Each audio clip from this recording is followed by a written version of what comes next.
جناب شریک بن عبداللہ نے اپنے سند سے روایت کیا، فرمایا جو چیز نشہ دے اس سے اجتناب کرو۔ سنن ابو داود حدیث نمبر 3701۔ حضرت جابر بن عبداللہ رضی اللہ عنہما کا بیان ہے کہ رسول اللہ صلی اللہ علیہ وسلم کے لیے مشکیزے میں نبیذ بنایا جاتا تھا، جبکہ مشکیزہ نہ ہوتا تو پتھر کے بڑے پیالے میں بنا لیا کرتے تھے۔ سنن ابو داود حدیث نمبر 3702۔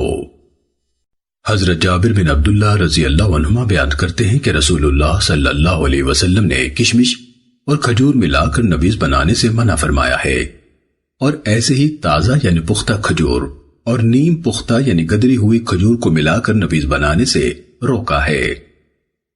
سنن ابو داود حدیث نمبر 3703۔ حضرت ابو قتادہ رضی اللہ تعالیٰ عنہ سے مروی ہے، وہ رسول اللہ صلی اللہ علیہ وسلم سے بیان کرتے ہیں کہ کشمش اور کھجور یعنی خشک کو ملانا، نیم پختہ اور خشک کھجور کو ملانا، اور نا پختہ کھجور جس نے ابھی سرخ یا زرد رنگ پکڑا ہو اور تازہ کھجور کو ملا کر نبیذ بنانا منع ہے۔ کہا کہ ان چیزوں میں سے ہر ایک سے علیحدہ علیحدہ طور پر نبیذ بناؤ۔ ابو سلمہ بن عبد الرحمن نے ابو قتادہ سے اس نے نبی صلی اللہ علیہ وسلم سے یہ حدیث بیان کی۔ سنن ابو داود حدیث نمبر 3704۔ ابن ابی لیلہ ایک صحابی سے روایت کرتے ہیں کہ نبی صلی اللہ علیہ وسلم نے کچی کھجور اور پختہ کھجور اور اسی طرح کشمش اور کھجور کو ملانے سے منع فرمایا ہے۔ سنن ابو داود حدیث نمبر 3705۔ جناب عبداللہ بن فیروز الدیلمی اپنے والد سے روایت کرتے ہیں، انہوں نے کہا کہ ہم نبی صلی اللہ علیہ وسلم کی خدمت میں حاضر ہوئے اور عرض کیا، اے اللہ کے رسول، آپ جانتے ہیں کہ ہم کون ہیں، کہاں سے آئے ہیں اور کس کے پاس آئے ہیں؟ آپ نے فرمایا، اللہ کی طرف سے آئے ہو اور اس کے رسول کی طرف۔ ہم نے کہا، اے اللہ کے رسول، ہمارے ہاں انگور ہوتے ہیں، ہم ان کا کیا کریں؟ آپ نے فرمایا، انہیں خشک کر کے زبیب یعنی کشمش بنا لیا کرو۔ ہم نے عرض کیا، ہم زبیب یعنی کشمش کا کیا کریں؟ آپ نے فرمایا، صبح کے وقت بھگو دیا کرو اور رات کو پی لیا کرو، اور رات کو بھگو رکھا کرو اور صبح کو پی لیا کرو، اور نبیذ مشکیزوں میں بنایا کرو، مٹکوں میں نہیں۔ تحقیق اسے نچوڑنے میں جب تاخیر ہو جاتی ہے تو یہ سرکہ بن جاتی ہے۔ سنن ابو داود حدیث نمبر 3710۔ ام المومنین حضرت عائشہ رضی اللہ تعالیٰ عنہ نے بیان کیا کہ رسول اللہ صلی اللہ علیہ وسلم کے لیے ایک ایسے مشکیزے میں نبیذ بنائی جاتی تھی جس کے اوپر کے دہانے کو دھاگے سے باندھ دیا جاتا اور اس کے نیچے کی طرف سوراخ تھے۔ صبح کے وقت بھگو دیا جاتا تو آپ اسے عشاء کے وقت نوش فرما لیتے، اور رات کو بھگویا جاتا تو آپ صبح کو پی لیا کرتے۔ سنن ابو داود حدیث نمبر 3711۔ ام المومنین حضرت عائشہ رضی اللہ تعالیٰ عنہ بیان کرتی ہیں کہ وہ رسول اللہ صلی اللہ علیہ وسلم کے لیے صبح کے وقت نبیذ بھگو رکھتی، بس جب شام ہوتی اور آپ رات کا کھانا کھاتے تو اسے پی لیتے، اگر کچھ بچ جاتا تو میں اسے گرا دیتی تھی، پھر رات کے وقت بھگو رکھتی، جب صبح ہوتی اور آپ کھانا کھاتے تو اس وقت پی لیتے۔ بیان کیا کہ ہم مشکیزے کو صبح و شام دھوتے تھے۔ میرے والد حیان نے امرہ سے کہا، کیا ایک دن میں اسے 2 دفعہ دھویا جاتا تھا؟ انہوں نے کہا، ہاں۔ سنن ابو داود حدیث نمبر 3712۔ حضرت ابن عباس رضی اللہ عنہما سے روایت ہے کہ نبی صلی اللہ علیہ وسلم کے لیے کشمش کی نبیذ بنائی جاتی تھی تو آپ اسے اس دن، اگلے دن اور اس سے اگلے دن یعنی تیسرے دن کی شام تک استعمال کرتے تھے، پھر آپ حکم دیتے کہ خادموں کو پلا دی جائے یا گرا دی جائے۔ امام ابو داود رحمہ اللہ فرماتے ہیں کہ خادموں کو پلانے سے مقصود یہ ہے کہ خراب ہونے سے پہلے پہلے اسے استعمال کر لیا جائے۔ امام ابو داود رحمہ اللہ فرماتے ہیں، سند میں مذکور ابو عمر کا نام یحییٰ بن عبید البہرانی ہے۔ سنن ابو داود حدیث نمبر 3713۔ ام المومنین حضرت عائشہ رضی اللہ تعالیٰ عنہ بیان کرتی ہیں کہ نبی صلی اللہ علیہ وسلم معمول کے مطابق ازواج مطہرات کے ہاں چکر لگاتے تو حضرت زینب بنت جحش رضی اللہ تعالیٰ عنہ کے ہاں رکتے اور ان کے ہاں سے شہد نوش فرمایا کرتے، تو میں نے اور حفصہ نے آپس میں طے کیا کہ ہم میں سے جس کے پاس بھی نبی صلی اللہ علیہ وسلم تشریف لائیں تو وہ کہے کہ میں آپ سے مغافیر کی بو محسوس کرتی ہوں۔ چنانچہ آپ صلی اللہ علیہ وسلم ہم میں سے ایک کے پاس آئے تو اس نے یہ بات کہہ دی تو آپ نے فرمایا نہیں، میں نے تو زینب کے پاس شہد پیا ہے اور آئندہ ہرگز نہیں پیوں گا۔ چنانچہ سورہ تحریم کی یہ آیات نازل ہوئی، لِمَ تُحَرِّمُ مَا أَحَلَّ اللَّهُ یہاں سے لے کر ان تتوبا الی اللہ، اس کا اشارہ عائشہ اور حفصہ رضی اللہ عنہما کی طرف ہے۔ وَإِذَا سَرَّ النَّبِيُّ إِلَى بَعْضِ أَزْوَاجِهِ حَدِيثًا، اور جب نبی صلی اللہ علیہ وسلم نے اپنی ایک بیوی سے رازدارانہ بات کی تو یہ راز وہی تھا جو آپ نے کہا تھا کہ بلکہ میں نے شہد پیا ہے۔ سننے ابو داود حدیث نمبر 3714۔ ام المومنین حضرت عائشہ رضی اللہ تعالیٰ عنہ کا بیان ہے کہ رسول اللہ صلی اللہ علیہ وسلم کو میٹھا اور شہد بہت پسند تھا، اور مذکورہ بالا قصے کا کچھ حصہ بیان کیا اور کہا کہ رسول اللہ صلی اللہ علیہ وسلم کو یہ بات بہت گراں محسوس ہوتی تھی کہ آپ سے کوئی ناگوار بو آئے۔ اس حدیث میں ہے کہ حضرت سعودہ رضی اللہ تعالیٰ عنہ نے کہا بلکہ آپ نے مغافیر کا رس پیا ہے۔ آپ صلی اللہ علیہ وسلم نے فرمایا نہیں، بلکہ میں نے تو شہد پیا ہے جو مجھے حفصہ نے پلایا ہے۔ تو میں نے کہا شاید شہد کی مکھی نے عرفت کا رس چوسا ہوگا۔ عرفت ایک بوٹی کا نام ہے جس پر شہد کی مکھی بیٹھتی ہے۔ امام ابو داود رحمہ اللہ فرماتے ہیں کہ مغافیر ایک طرح کی گوند سی ہوتی ہے، اور جراست کے معنی ہے اس نے چوسا ہوگا، اور عرفت ایک بوٹی ہوتی ہے جس پر شہد کی مکھی بیٹھتی ہے۔ سننے ابو داود حدیث نمبر 3715۔ حضرت ابو ہریرہ رضی اللہ تعالیٰ عنہ کا بیان ہے کہ مجھے علم تھا کہ رسول اللہ صلی اللہ علیہ وسلم روزہ رکھا کرتے ہیں، چنانچہ ایک روز میں آپ کے لیے افطار کے وقت نبیذ لے آیا جو میں نے کدو کے برتن میں بنائی تھی، اور اس میں خمیر اٹھا ہوا تھا، یعنی وہ جوش مار رہی تھی۔ تو آپ صلی اللہ علیہ وسلم نے فرمایا اسے اس دیوار پر دے مار، بلا شبہ یہ ان لوگوں کا مشروب ہے جو اللہ اور آخرت پر ایمان نہیں رکھتے۔ سننے ابو داود حدیث نمبر 3716۔ حضرت انس رضی اللہ تعالیٰ عنہ سے روایت ہے کہ نبی صلی اللہ علیہ وسلم نے کسی بھی شخص کو کھڑے ہو کر پینے سے منع فرمایا ہے۔ سننے ابو داود حدیث نمبر 3717۔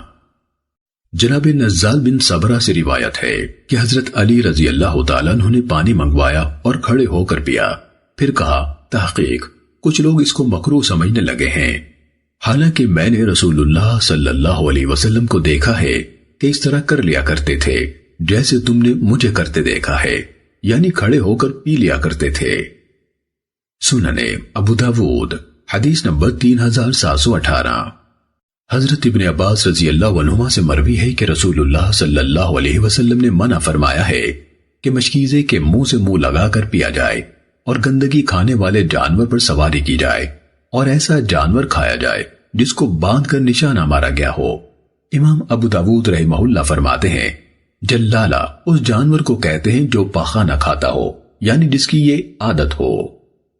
سننے ابو داود حدیث نمبر 3719۔ حضرت ابو سعید خدری رضی اللہ تعالیٰ عنہ سے مروی ہے کہ رسول اللہ صلی اللہ علیہ وسلم نے اس بات سے منع فرمایا ہے کہ مشکیزوں کا منہ الٹ کر ان سے پیا جائے۔ سننے ابو داود حدیث نمبر 3720۔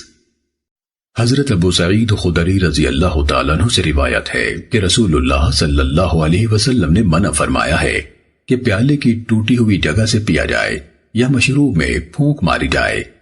احمد بن حزم بیان کرتے ہیں کہ ہمیں ابو سعید بن عرابی نے بیان کیا کہ مجھے امام ابو داود رحمہ اللہ سے قرہ بن عبد الرحمن بن حیویل بن قاسر المد کی بابت یہ خبر پہنچی ہے کہ انہیں قاسر المد یعنی مد توڑنے والا اس لیے کہتے ہیں کہ ایک دفعہ انہوں نے بادشاہ کے دربار میں مد توڑ دیا تھا، تو اسی وجہ سے انہیں اسی نام سے پکارا جانے لگا۔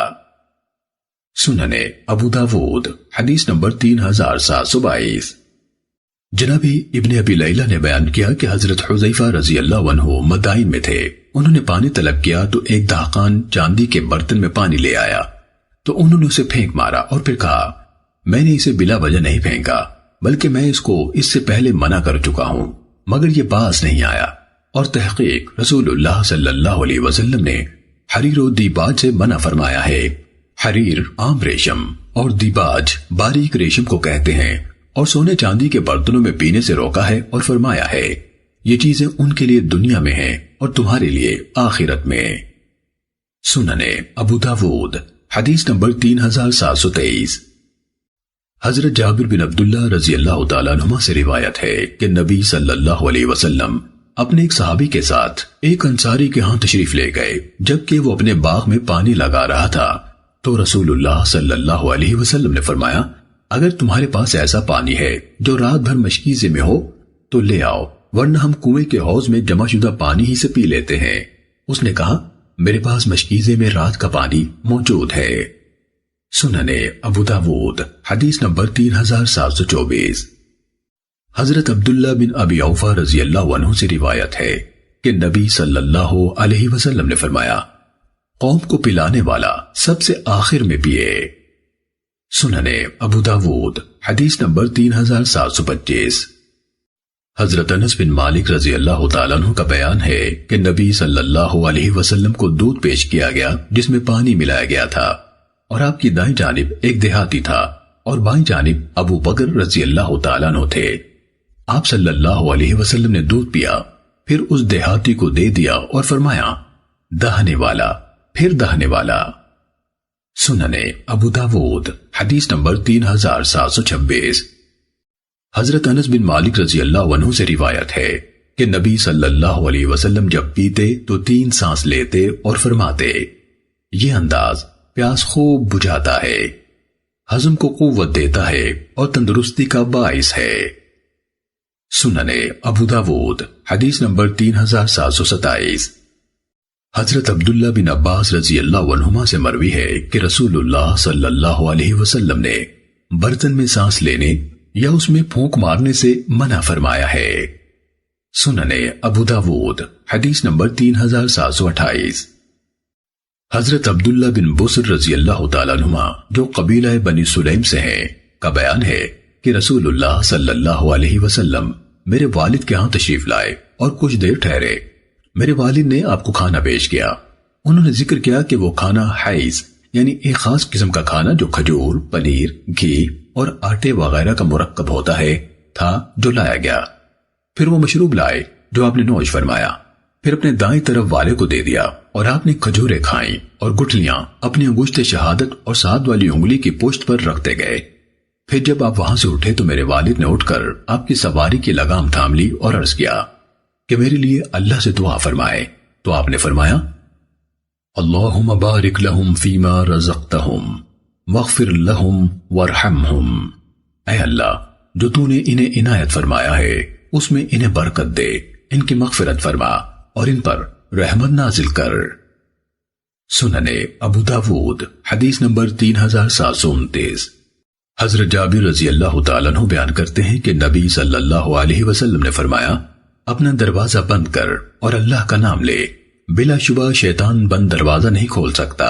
اپنا چراغ بجھا اور اللہ کا نام لے، اپنا برتن ڈھانپ کر رکھ، خواہ اس پر کوئی لکڑی ہی رکھ دے اور اللہ کا نام لے، اور اپنے مشکیزے کا تسمہ باندھ کر رکھ اور اللہ کا نام لے۔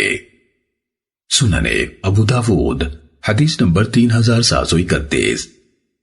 حضرت جابر بن عبداللہ رضی اللہ عنہما نے نبی صلی اللہ علیہ وسلم سے یہ حدیث بیان کی۔ عبداللہ بن مسلمہ کی یہ روایت مکمل نہیں ہے، فرمایا شیطان بند دروازہ نہیں کھول سکتا، نہ تسمہ اور بندنا ہی کھول سکتا ہے اور نہ ڈھانپے ہوئے برتن کو ننگا کر سکتا ہے، یعنی چراغ بجھا کر نہ سویا جائے تو اس کا نقصان یہ ہے کہ چوہیا لوگوں کے گھروں کو جلا ڈالتی ہے، یعنی بتی کو گھسیٹ لے جاتی ہے اور اس طرح گھر میں آگ لگ جاتی ہے۔ سننے ابو داود حدیث نمبر 3732۔ حضرت جابر بن عبداللہ رضی اللہ عنہما نے مرفوعاً بیان کیا عشاء کے وقت، اور جناب مسدد نے روایت کیا کہ شام کے وقت اپنے بچوں کو گھروں میں روک کر رکھا کرو، اس وقت جن زمین میں پھیل جاتے ہیں اور بچوں کو اچک لیتے ہیں۔ سننے ابو داود حدیث نمبر 3733۔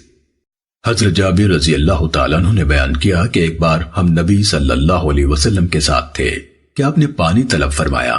ایک شخص نے کہا کیا ہم آپ کو نبیذ نہ پیش کریں؟ آپ نے فرمایا کیوں نہیں؟ چنانچہ وہ بھاگتا بھاگتا گیا اور ایک پیالہ لے آیا، اس میں نبیذ تھی۔ تو رسول اللہ صلی اللہ علیہ وسلم نے فرمایا تو نے اسے ڈھانپا کیوں نہیں؟ اس پر کوئی لکڑی ہی رکھ لیتا۔ امام ابو داود رحمہ اللہ فرماتے ہیں کہ امام لغت اسمعی نے اس لفظ کو تعرضہ علیہ پڑھا ہے، یعنی را کے پیش کے ساتھ، جبکہ دوسرے زیر سے پڑھتے ہیں۔ سنن ابو داود حدیث نمبر 3734۔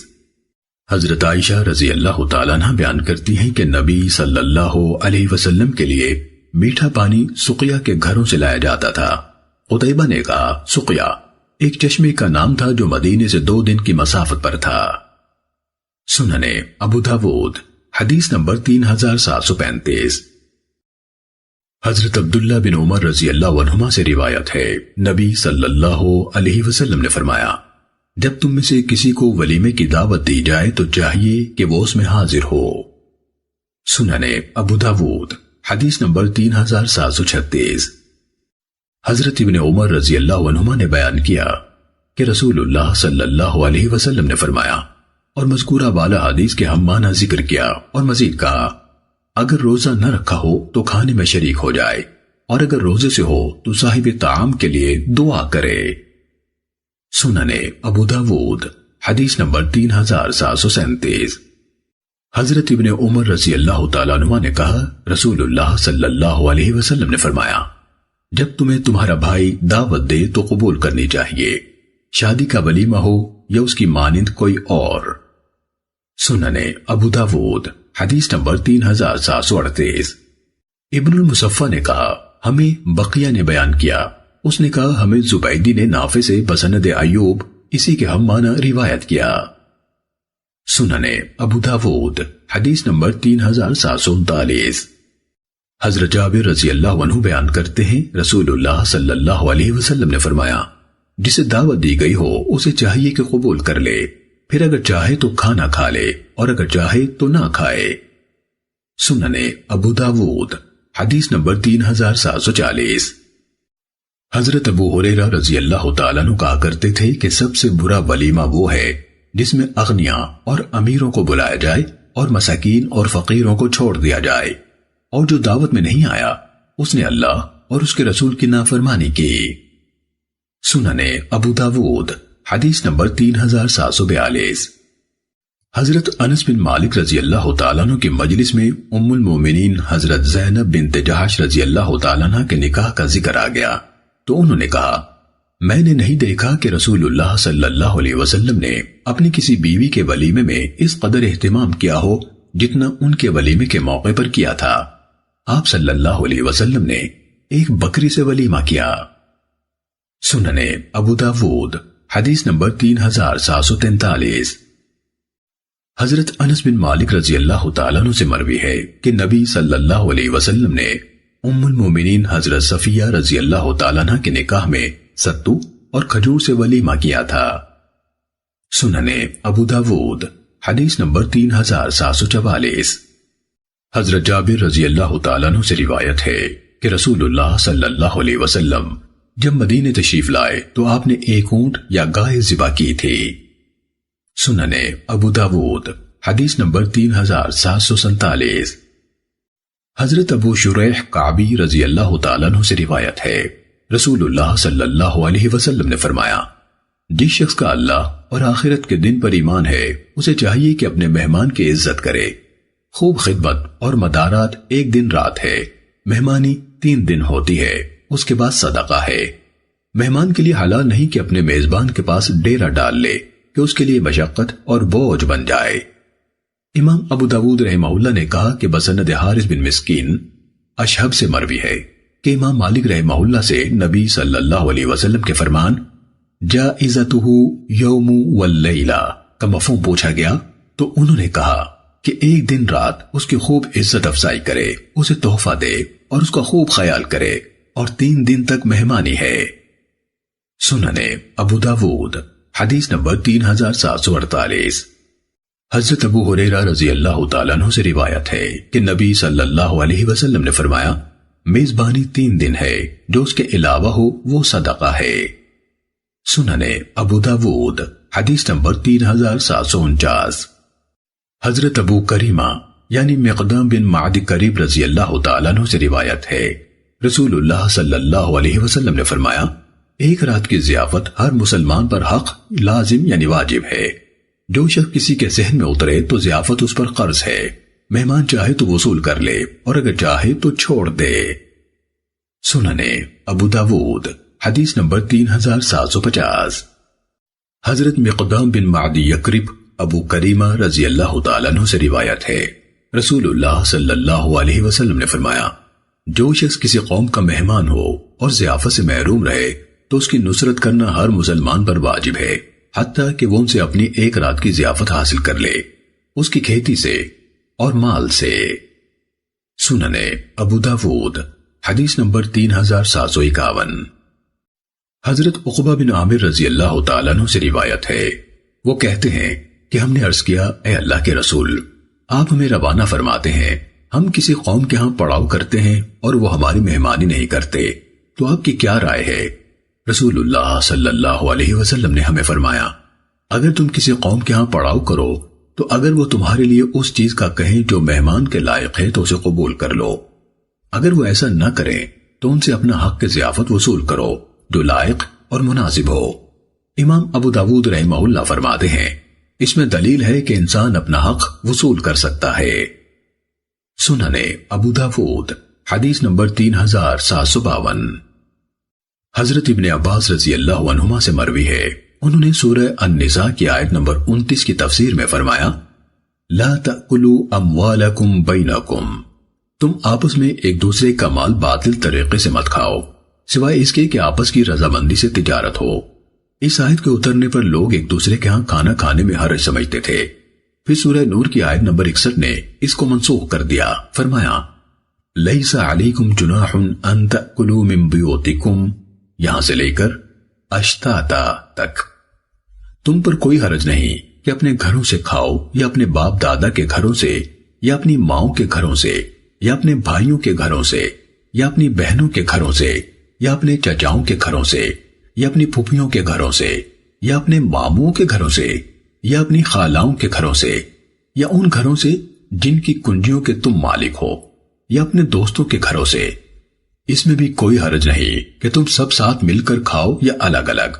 کوئی غنی اپنے اہل کے کسی فرد کو کھانے کی دعوت دیتا تو وہ کہتا کہ میں اس کے کھانے میں حرج سمجھتا ہوں، کوئی اور مسکین اس کا مجھ سے زیادہ حقدار ہے۔ چنانچہ اس آیت کے ذریعے سے حلال ٹھہرایا گیا ہے کہ جس پر اللہ کا نام لیا گیا ہو وہ کھا لیا کریں، اور ایسے ہی اہل کتاب کا کھانا بھی حلال ہے۔ سننے ابو داود حدیث نمبر 3753۔ اکرمہ رحمہ اللہ بیان کرتے ہیں کہ حضرت ابن عباس رضی اللہ تعالیٰ عنہ کہا کرتے تھے، بلا شبہ نبی صلی اللہ علیہ وسلم نے مقابلے بازی میں آ کر کھلانے والوں کا کھانا کھانے سے منع فرمایا ہے۔ امام ابو داود رحمہ اللہ فرماتے ہیں کہ جریر کے اکثر شاگرد اس روایت میں ابن عباس رضی اللہ عنہما کا نام ذکر نہیں کرتے، البتہ ہارون نحوی نے ان کا نام لیا ہے۔ حماد بن زید نے بھی ابن عباس کا ذکر نہیں کیا، یعنی ان کی روایت مرسل ہوئی۔ سننے ابو داود حدیث نمبر 3754۔ حضرت سفینہ ابو عبد الرحمن رضی اللہ تعالیٰ عنہ سے مروی ہے کہ ایک آدمی نے حضرت علی بن ابی طالب رضی اللہ تعالیٰ عنہ کی دعوت کی اور ان کے لیے کھانا تیار کیا اور ان کے گھر بھیج دیا۔ حضرت فاطمہ رضی اللہ تعالیٰ عنہ نے کہا، اگر ہم رسول اللہ صلی اللہ علیہ وسلم کو بلا لیں اور وہ بھی ہمارے ساتھ تناول فرما لیں تو بہت خوب ہو۔ چنانچہ انہوں نے آپ صلی اللہ علیہ وسلم کو دعوت دی اور آپ تشریف لے آئے۔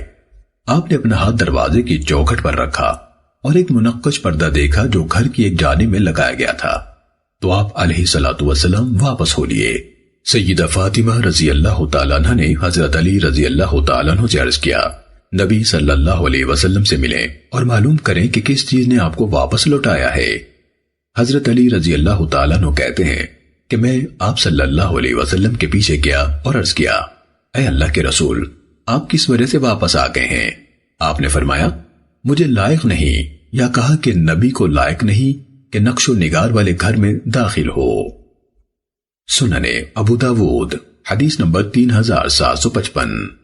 حضرت عبداللہ بن عمر رضی اللہ تعالیٰ عنہما سے روایت ہے، نبی صلی اللہ علیہ وسلم نے فرمایا، جب تم میں سے کسی کا رات کا کھانا رکھ دیا گیا ہو اور نماز کی اقامت بھی ہو گئی ہو تو نماز کے لیے نہ اٹھے حتیٰ کہ کھانے سے فارغ ہو جائے۔ مسدد نے مزید کہا کہ حضرت عبداللہ بن عمر رضی اللہ عنہما کے لیے رات کا کھانا رکھ دیا جاتا یا شام کا کھانا تیار ہو جاتا تو وہ کھانے سے فارغ ہو جانے تک نہ اٹھتے، خواہ اقامت سن لیتے یا امام کی قرات سن رہے ہوتے۔ سننے ابو داود حدیث نمبر 3757۔ جناب عبداللہ بن عبید بن عمیر نے کہا کہ حضرت عبداللہ بن زبیر رضی اللہ عنہما کے دور کی بات ہے کہ میں اپنے والد عبید بن عمیر کے ساتھ حضرت عبداللہ بن عمر رضی اللہ تعالیٰ عنہما کے ساتھ بیٹھا ہوا تھا کہ عباد بن عبداللہ بن زبیر نے کہا ہم نے سنا ہے کہ نماز سے پہلے عشائیے یعنی رات کے کھانے سے ابتدا کی جائے، تو حضرت عبداللہ بن عمر رضی اللہ عنہما نے کہا افسوس تم پر، بھلا ان کا عشائیہ کیا ہوتا تھا؟ کیا تم سمجھتے ہو کہ تمہارے باپ کے عشائیے کی طرح ہوتا تھا؟ یعنی کیا انواع و اقسام کے کھانے ہوتے تھے؟ سننے ابو داود حدیث نمبر 3759۔ حضرت عبداللہ بن عباس رضی اللہ عنہما سے روایت ہے کہ رسول اللہ صلی اللہ علیہ وسلم بیت الخلاء سے نکلے تو آپ کو کھانا پیش کیا گیا۔ صحابہ نے کہا کیا آپ کے لیے وضو کا پانی نہ لے آئیں؟ آپ نے فرمایا مجھے وضو کا حکم اسی وقت ہے جب میں نماز کے لیے کھڑا ہوں۔ سننے ابو داود حدیث نمبر 3760۔ حضرت ابو ہریرہ رضی اللہ تعالیٰ عنہ سے روایت ہے، وہ فرماتے ہیں رسول اللہ صلی اللہ علیہ وسلم نے کبھی کسی کھانے میں عیب نہیں نکالا، آپ کی طبیعت چاہتی تو تناول فرما لیتے، اگر ناپسند کرتے تو چھوڑ دیتے۔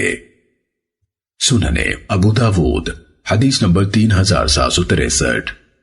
حضرت جابر بن عبداللہ رضی اللہ تعالیٰ عنہ نے نبی صلی اللہ علیہ وسلم کو فرماتے سنا، انسان جب اپنے گھر میں داخل ہوتے ہوئے اللہ کا نام لیتا ہے اور پھر اپنے کھانے پر بھی اللہ کا ذکر کرتا ہے تو شیطان کہتا ہے تمہارے لیے یہاں نہ رات کا کوئی ٹھکانہ ہے اور نہ رات کا کھانا، اور جب انسان داخل ہوتے وقت اللہ کا ذکر نہ کرے تو شیطان کہتا ہے تمہیں رات کا ٹھکانہ مل گیا، اور جب کھانے پر بھی اللہ کا نام نہ لے تو کہتا ہے تمہیں رات کے ٹھکانے کے ساتھ ساتھ کھانا بھی مل گیا۔ سننے ابو داود حدیث نمبر 3765۔ حضرت حذیفہ رضی اللہ تعالیٰ عنہ سے روایت ہے کہ ہم لوگ جب رسول اللہ صلی اللہ علیہ وسلم کے ساتھ کھانے میں شریک ہوتے تو ہم میں سے کوئی کھانے میں ہاتھ نہ ڈالتا جب تک کہ رسول اللہ صلی اللہ علیہ وسلم شروع نہ کر لیتے۔ چنانچہ ایک مرتبہ ہم آپ کے ساتھ کھانے میں شریک تھے کہ ایک بدوی آیا، گویا اسے دھکیلا جا رہا تھا، بس وہ آگے بڑھا کہ کھانے میں اپنا ہاتھ ڈالے تو رسول اللہ صلی اللہ علیہ وسلم نے اس کا ہاتھ پکڑ لیا۔ پھر ایک چھوٹی بچی آئی، گویا اسے بھی دھکیلا جا رہا تھا، اس نے بھی آگے بڑھ کر اپنا ہاتھ کھانے میں ڈالنا چاہا تو رسول اللہ صلی اللہ علیہ وسلم نے اس کا ہاتھ بھی پکڑ لیا اور فرمایا جس کھانے پر اللہ کا نام نہ لیا گیا ہو شیطان اسے اپنے لیے حلال سمجھ لیتا ہے۔ وہ اس بدوی کو لایا تاکہ اس کے ذریعے سے کھانا حاصل کر سکے، مگر میں نے اس کا ہاتھ پکڑ لیا اور اس بچی کو لایا تاکہ اس کے ذریعے سے کھانا لے سکے، تو میں نے اس کا ہاتھ بھی پکڑ لیا۔ قسم اس ذات کی جس کے ہاتھ میں میری جان ہے، بلا شبہ اس کا ہاتھ ان دونوں کے ہاتھوں کے ساتھ میرے ہاتھ میں ہے۔ سننے ابو داود حدیث نمبر 3766۔ ام المومنین حضرت عائشہ رضی اللہ تعالیٰ عنہ سے روایت ہے کہ رسول اللہ صلی اللہ علیہ وسلم نے فرمایا تم میں سے جب کوئی کھانا کھانے لگے تو چاہیے کہ اللہ کا نام ذکر کرے، اگر شروع پہ بھول جائے تو چاہیے کہ یوں کہے بسم اللہ اولہ و آخرہ، اللہ کے نام سے شروع میں اور آخر میں بھی۔ سننے ابو داود حدیث نمبر 3767۔ حضرت امیہ بن مخشی رضی اللہ تعالیٰ عنہ ایک صحابی تھے، انہوں نے بیان کیا کہ رسول اللہ صلی اللہ علیہ وسلم تشریف فرما تھے، جبکہ ایک آدمی کھانا کھا رہا تھا، اس نے بسم اللہ نہیں پڑھی تھی، حتیٰ کہ جب اس کے کھانے سے ایک لقمہ باقی رہ گیا تو اس نے اسے اپنے منہ کی طرف اٹھاتے ہوئے کہا بسم اللہ اولہ و آخرہ، اللہ کے نام سے شروع میں اور آخر میں بھی۔ تو نبی صلی اللہ علیہ وسلم ہنسنے لگے اور فرمایا شیطان اس کے ساتھ کھائے جا رہا تھا، جب اس نے اللہ کا نام لیا جو کچھ اس کے پیٹ میں تھا اس نے وہ سب طے کر کے نکال دیا۔ امام ابو داود رحمہ اللہ فرماتے ہیں کہ جابر بن صبح سلیمان بن حرب کے نانا ہیں۔ سننے ابو داود حدیث نمبر 3768۔ حضرت ابو جحیفہ وہب بن عبداللہ رضی اللہ تعالیٰ عنہ کا بیان ہے کہ رسول اللہ صلی اللہ علیہ وسلم نے فرمایا میں سہارا لے کر یعنی ٹیک لگا کر نہیں کھاتا۔ سننے ابو داود حدیث نمبر 3769۔ حضرت انس رضی اللہ تعالیٰ عنہ بیان کرتے تھے کہ نبی صلی اللہ علیہ وسلم نے مجھے کسی کام سے بھیجا، پھر میں آپ کے پاس واپس حاضر ہوا تو میں نے دیکھا کہ آپ کھجوریں کھا رہے تھے اور اقاع کی حالت میں بیٹھے ہوئے تھے۔ سننے ابو داود حدیث نمبر 3770۔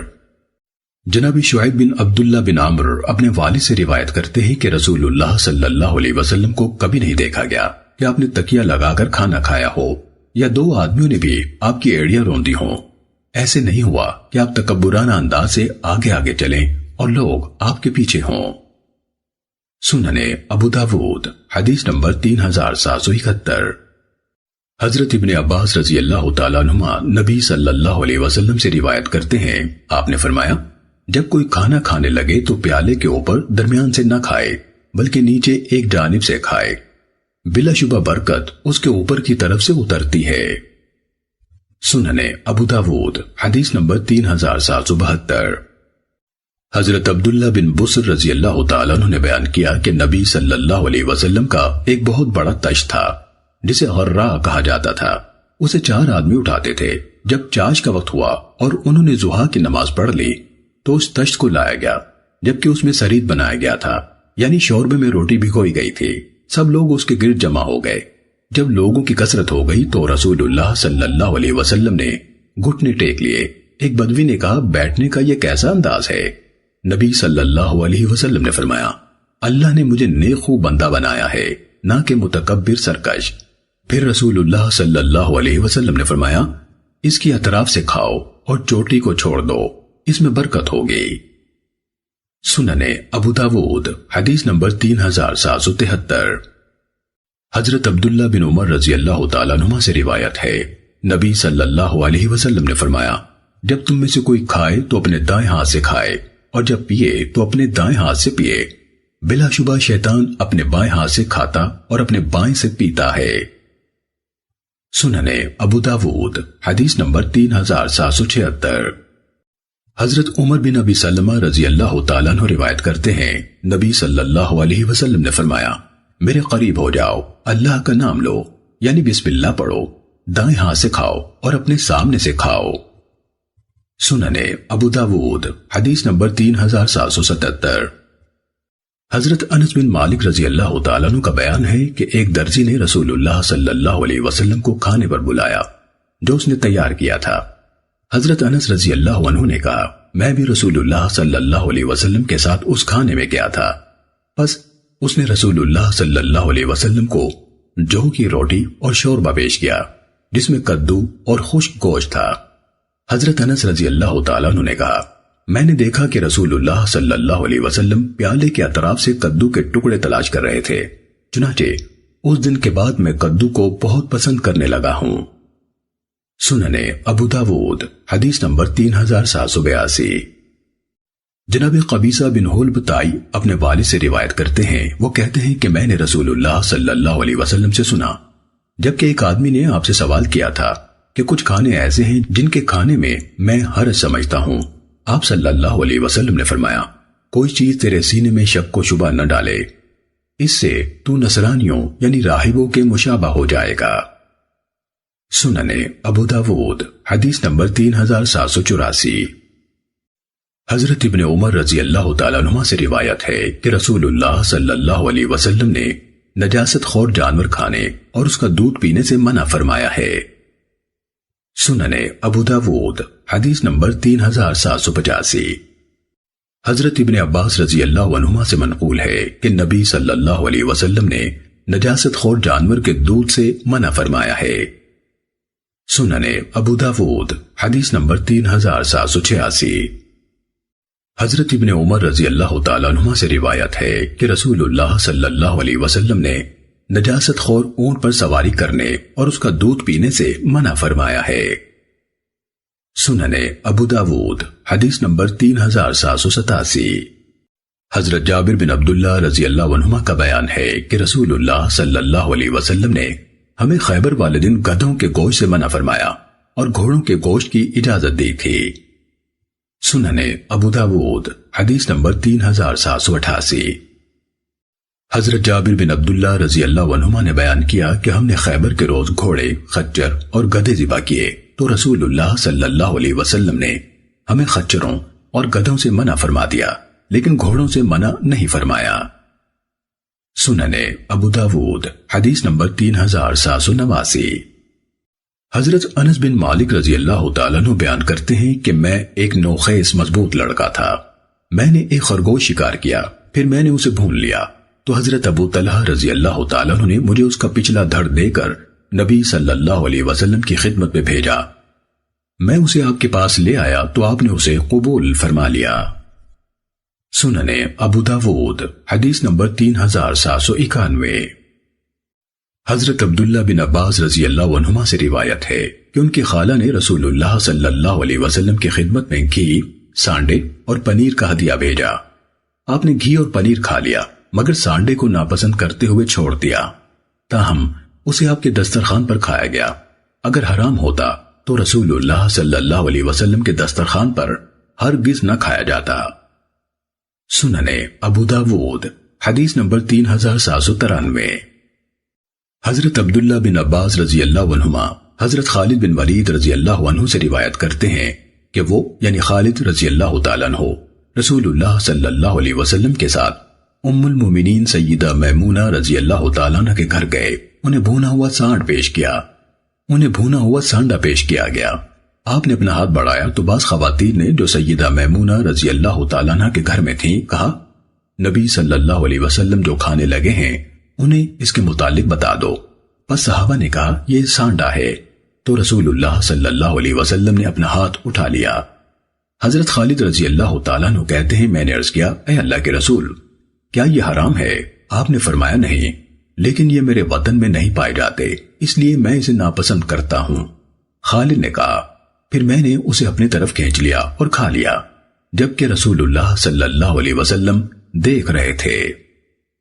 سننے ابو داود حدیث نمبر 3794۔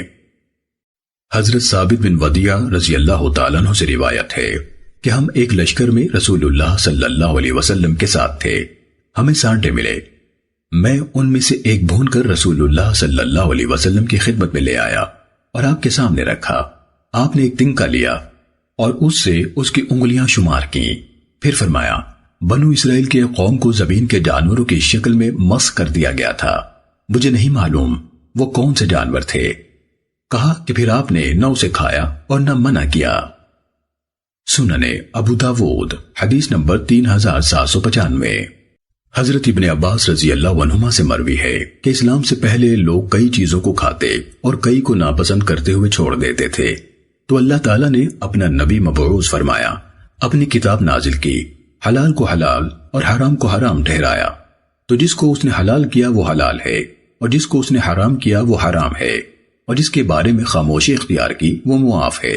اور سورہ انعام کی آیت تلاوت فرمائی، قُلْ لَا أَجِدُ فِي مَا أُوحِيَ إِلَيَّ مُحَرَّمًا إِلَى آخِرِ الْآیَةِ، کہہ دیجئے کہ بذریعہ وہی جو احکام میرے پاس آئے ہیں ان میں کسی کھانے والے کے لیے کوئی چیز جسے وہ کھانا چاہے حرام نہیں پاتا، الا یہ کہ وہ مردار ہو یا بہتا ہوا خون ہو یا خنزیر کا گوشت، بے شک وہ ناپاک ہے یا وہ فسق ہے کہ ذبح کرتے وقت اس پر اللہ کے سوا کسی اور کا نام پکارا گیا ہو۔ پھر جو شخص مجبور ہو جائے بشرطے کہ وہ سرکشی کرنے والا اور حد سے گزرنے والا نہ ہو تو بے شک آپ کا رب بڑا بخشنے والا نہایت رحم کرنے والا ہے۔ سننے ابو داود حدیث نمبر 3800۔